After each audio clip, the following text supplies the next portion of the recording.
Hey everyone, welcome back to Big Strong Book. I am Reed, and today we are discussing Chapter 5 from the Dragonbone chair. Chapter 5 is called The Tower Window, and right off the bat I have to say this might be my favorite chapter of the book so far. It's a little bit longer than the first four. It's about 20 pages long, at least in the mass market version. And for readers online and reviews that I have read of this book where they criticize the pacing, or they'll say, this book takes too long to get going. It takes too long to get to the story. I understand where they're coming from, but at the same time, I heartily, like Quentin Tarantino, I reject their hypothesis. I understand it, but I reject it. Because to me, the world, again, it expands and it starts to envelop Simon. What we have seen in the first 4 chapters is Simon beginning to learn about the world around him, but yet he's still within the Hayholt. He's still within, there's the outer Bailey, the middle Bailey, the inner Bailey, though, and Urchester, the town of Urchester, just outside of the Hayholt. That's his world. That's it. And so he's learning about it, but he still doesn't have the perspective yet. Simon doesn't have perspective. And of course, as one can assume, throughout the course of the Dragonbone chair, we know, it's not going to be a Chekhov's gun that never fires. We know that Simon is going to gain perspective both through learning from others and in a tactile manner. He's going to engage with the environment. He's going to engage with this world in some facet. And we start to see that in this chapter. He stays in the Hayholt, he stays in Hayholt and he explores a little bit in Urchester. He explores the Chancellery. He explores Green Angel Tower. But the world comes in because Prester John, he's at the end now. So I'm going to read just the beginning. And man, do I have a lot of great quotes from this chapter. Some I will reserve for the spoiler section because there's a lot to get into in terms of whole series spoilers here. So here is the beginning of Chapter 5, The Tower Window. Novander was sputtering out in wind and delicate snow. Decander waited patiently, year's end in its train. King John Presbyter had been taken ill after calling his 2 sons back to the Hayholt, and had returned to his shadowed room again to be surrounded by leeches, learned doctors, and scolding, fretting body servants. Bishop Domitus swept in from St. Sutrin's, Urchester's great church, and set up shop at John's bedside, shaking the king awake at all hours to inspect the texture and heft of the royal soul. The old man, continuing to weaken, bore both pain and priest with gallant stoicism. In the tiny chamber next to the king's own that Towser had occupied for 40 years, the sword Brightnail lay, oiled and scabbarded, wrapped in fine linens at the bottom of the jester's oaken chest. And I'll read a little bit more here because, again, cultures are coming in. These worlds from around Osten are beginning, they're converging, not in a malicious way, at least not yet, but in a manner that is, they're coming to mourn. We're getting these hints of culture similar to the beginning of, I think of the beginning of, a Game of Thrones where, there's been a big royal death and kind of the king and his family come to Winterfell, and you get all of the, not all because of, Daenerys, but you get a lot of the interactions of the major players of the series before they all go, before the story expands in scope and they pretty much all go their separate ways. but we're getting a little bit here of just, we're getting a taste, it's a taste for the cultures. A Game of Thrones did not have that, even though, of course, we all know that George R. R. Martin was heavily inspired by this book and this series, that there are still this is richer to me than it was at the beginning of A Game of Thrones, where there are very distinct cultures, and it was just the king's family. So you had the Baratheons and the Lannisters. It's not like you had Dorne or the Iron Islands involved in that party. Anyway, I digress. So this is the next section. Far and wide across the broad face of Osten Ard the word flew. Prester John was dying. Hernesteer in the west and northern Rimisgard immediately dispatched delegations to the bedside of stricken Erkenland. Old Duke Grimner, John's left-hand companion at the great table, brought 50 Rimmersmen from Elvertshala and Narved, the whole company wrapped head to foot in furs and leather for the winter crossing of the Frost March. Only 20 Hernesteri accompanied King Luth's son Gwynthyn, but the bright gold and silver they wore flashed bravely, outshining the poor cloth of their garments. The castle began to come alive with the music of languages long unheard. Rimmersbach and Perdrunese and Harshatung. Naraxi's rolling island speech floated in the gateyard, and the stables echoed the cadences of the Thirthings men, the Grasslanders, as always most comfortable around horses. Over these and all others hung the droning speech of Nabon, the busy tongue of Mother Church and her Adonite priests, taking charge, as always, of the comings and goings of men and their souls. In the tall Hayholt and Irchester below, these small armies of foreigners came together and flowed apart for the most part without incident, although many of these people had been ancient enemies. Nearly 80 years behind the High King's ward had healed many wounds. More gills of ale were brought than harsh words traded. So you get, it's a swath of everybody, and Simon is running into these people. He's brushing shoulders with them because they're all here because the word has gotten out, Prester John is dying. So they're all coming in from, literally from all corners of the world. And as Simon starts to go out into Irchester, he kind of bumps shoulders with some, I believe they're Nabonai legionnaires, and they kind of, make fun of him. And then he meets an interesting figure. Of course, us rereaders, we know this character quite well. Brother Cadrak Ek Cranhere.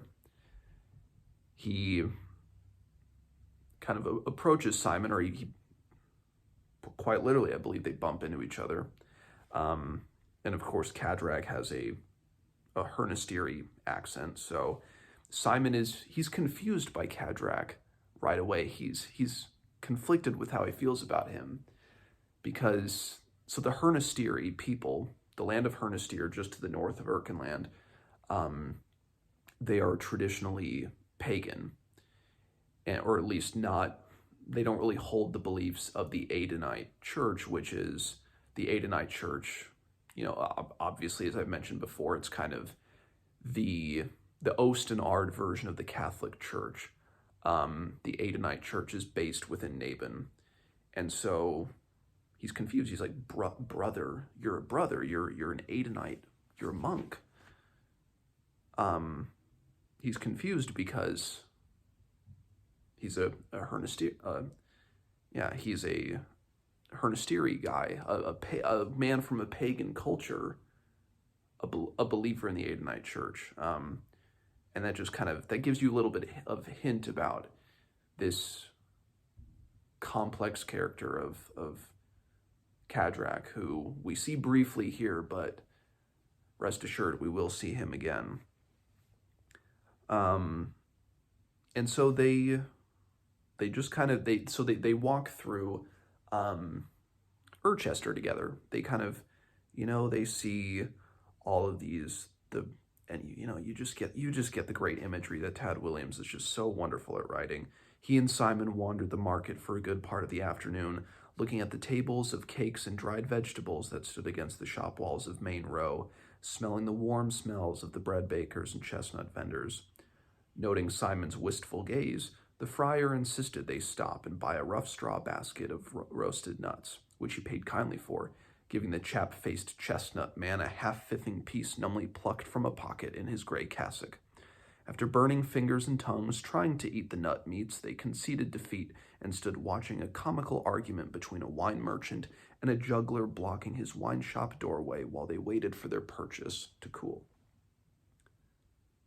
His imagery is just wonderful, and this is like a tip of the iceberg of Williams, as those of us who have read many of his books know. It's just that, because this is the part where some readers are just going to be turned off by it. They're going to be like, why are we spending so much time about wandering through this town and seeing these views? But it's so good, and especially for those of us who are rereading this, it's like sinking into a cozy blanket again. This isn't, I guess, what you could term cozy fantasy, but it's returning home again. It's seeing all these old memories. And Simon has a lot to think about in this chapter in terms of losing your childhood, which is interesting, as I have that own personal observation of almost returning to a fond memory. When he thinks back to his childhood, and he wonders, will I always just be experiencing these things as memories? Will I never retain these things again? Interesting food for thought. But anyway, Shadrach and Simon view kind of a puppet show that mirrors the execution of Osiris. And Shadrach says something very interesting, which is, while man plays out his show, the manipulator remains unseen. We know him not by sight, but by the ways his puppets move. And occasionally the curtain stirs that hides him from his faithful audience. Ah, but we are grateful even for just that movement behind the curtain. Grateful. And that's what's happening within Simon's world right now. Kind of like the Wizard of Oz, he's getting a peek behind the curtain. He's seeing the reality. And certainly that's the case within this chapter. So, even though this is him and Shadrach kind of getting introduced, getting acquainted with one another, at the same time, Tad Williams is also using this as the commentary for what Simon is going through. It's just a Shadrach essentially spelling it out for Simon, like we're seeing the curtain. And so Shadrach goes away, and Simon loses his purse. More on that later. So he decided to take his dinner and climb the stairs of Green Angel Tower. He's the scullion, he's the castle boy, of course he's gonna do that. It's better weather. Of course he's gonna take dinner early. And so he starts to walk through the halls of the chancellery, and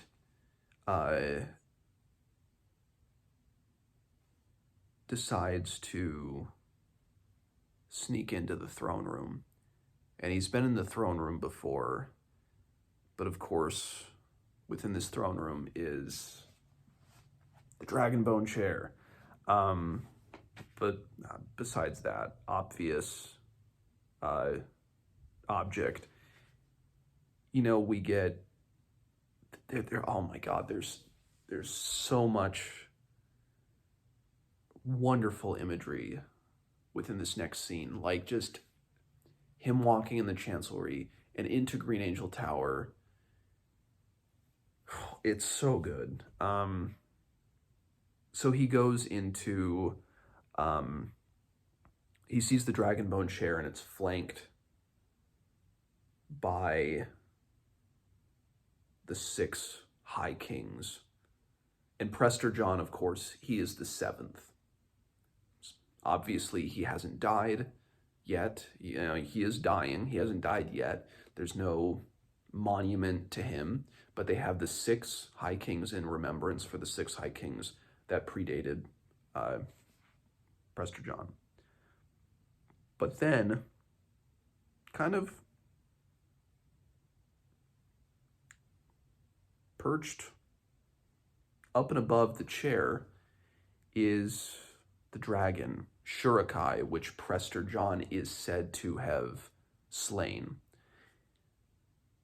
And so Simon remembers kind of a little rhyme.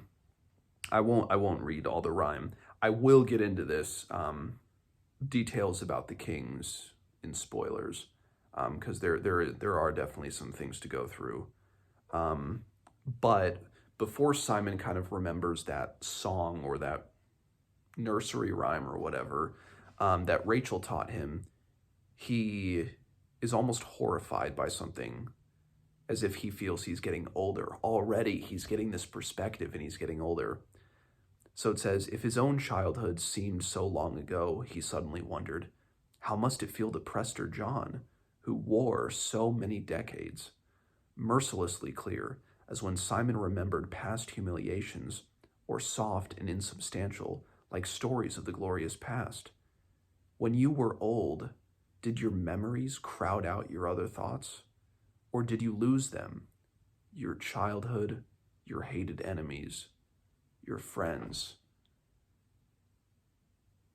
Simon is almost horrified, just in that brief moment, by his own mortality, or by the thought of growing old, or both. That do your memories ever last? Those things that he is cherishing now, and now he's learning to cherish them. This is the first time, I think, that Simon has had that in, like, whole new... He's had a little bit of introspective, like at the end of chapter 4, but this is at a whole new level. So he sees the kings, and again, I'll get into that more in spoilers, but for now, non-spoilery. And then he climbs up through Green Angel Tower, and he sees everything. He sees the lands extending out. He sees the Kingsley. He sees the forest. He sees Urchester. He sees everything. And that is when the scope is just, it's hitting him head on. And then, of course, he tries to scramble down, and he kind of hurts himself, and he's limping back, and he hears somebody. Oh, and I should mention, early in the chapter, he's kind of knocked out of the way by a horse, and he sees kind of the eyes of what he views as a priest, kind of, and he notes that it's Elias's priest, but he feels like the eyes of this priest burn into him. I forgot to mention that. That's another spoiler topic. So then he thinks that he hears somebody walking in the halls, and so he kind of corners them, and but then this like hanging in front of them kind of falls down, and it's this youth, the youth that he saw spying on him, I think chapter 3 maybe. And so so it says, Simon was angry now, mostly from embarrassment. Who are you? He snarled. You spire on people? And so they're kind of struggling, and he asks this person, he realizes it's like he thinks it's a young boy, and so the youth says, I'm Malachias. And he's just confused. He doesn't know who Malachias is, because Simon's the Scullion. Simon is, he should know everybody. Of course, he knows Jeremias, who is around his own age, but he doesn't know Malachias. So anyway, then Simon kind of gets caught by the sexton Barnabas, and Barnabas is kind of pissed. So that's kind of it for non-spoilers. But now we're going to get into spoilers. So spoilers for every book here on out. Oh, baby. So the throne room scene. I just have to say, first of all, there are 7 kings and a dragon in this room. Obviously, Simon will come face to face with a dragon by the end of this book, or with a live dragon. And it is so fitting. It is so fitting that before Simon goes on his adventure, he has time alone in the throne room. He, this future king, is alone in the throne room where he can think about all of his, of course he doesn't know that these are all his predecessors, because he will become king one day. But he's also terrified because there's a quote, which I will read here. In fact, there was an astonishing and holy aura about this entire room that went far beyond Simon's understanding.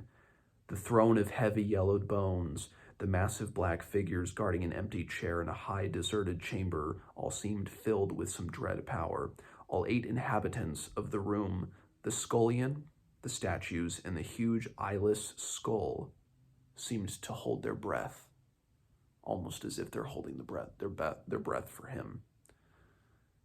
And he's holding his breath for himself. But so I had said a couple videos ago that I wondered if we would get more foreshadowing about Simon's lineage, because I didn't remember when it happened. It's difficult to remember back, of course, when you're reading through something for the first time. But now going back to it, of course, I realize Osten, the Fisher King, is his ancestor. And it just says, the Fisher King's face was not carved in a twist of fear and doubt.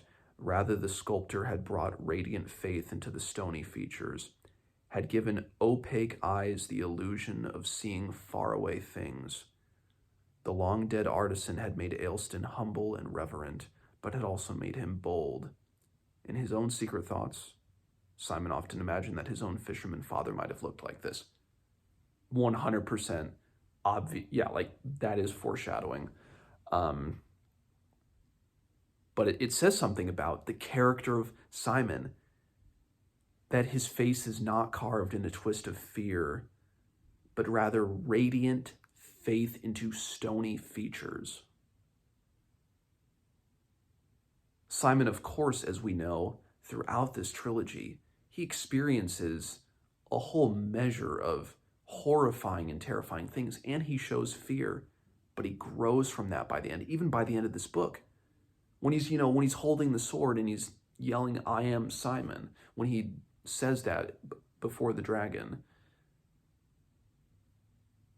it's not fear, it is radiant faith. And then the next big thing is when he sees the view through the tower window, the sea to the west, the forest to the east, the north and its iron men, and the land of shattered empires in the south. Staring out across the face of Osten Ard, Simon forgot his knee for a while. Indeed, for a time, Simon himself was king of all the known world.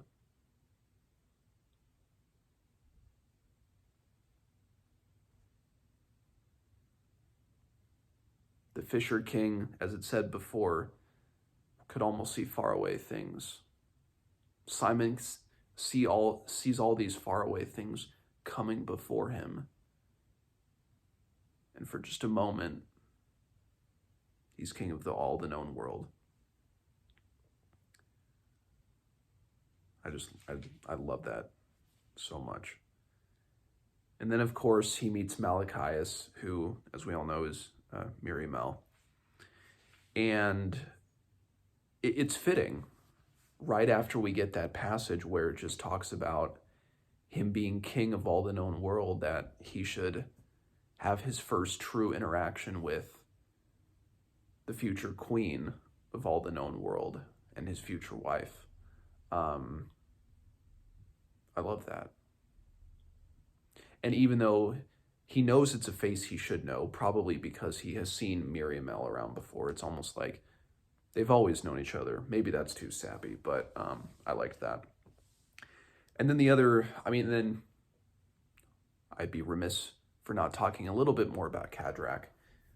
Cadrak, of course, was always an enigma to me, and he's just such a tragic figure as the story goes on. But he's just, I don't know, and I remember I liked him as a character. I certainly did like him, but knowing the tragedy and just he's just such a fascinating character to me. He's such a haunted, traumatized man. So it'll be interesting to follow his develop now, knowing the tragedy without the mystery behind who he is, his background with pirates. The Green Angel Tower audiobook calls him pirates. I'll call him pirates. But yeah, it'll be interesting to just observe this transformation of the traumatized man. Because, of course, reading this book, Cadrak shows up, and then Cadrak shows up again, I think, right after Simon escapes the Hayholt. And again, he's always a mystery because he's always showing up at these random points. And then, of course, at the end of the Dragonbone chair, when you realize he's sent to fetch Miriamel, and you're like, oh my God, he's the shady friar. He's the shady monk. And there won't be mystery. It'll just be fascinating to see that development really play out before my eyes without latching onto the mysterious aspects of his character. And then, of course, pirates. We get the introduction to him. I guess there's not much to say about pirates just because Simon just sees him, feels pirate's eyes burning in him. Just fascinating stuff. So I think that's all I have to say about Chapter 5, The Tower Window. For all you guys out there, let me know what you think of this chapter. Leave a like, subscribe to the channel, comment down below, and I will see you guys tomorrow for the reading of Chapter 6.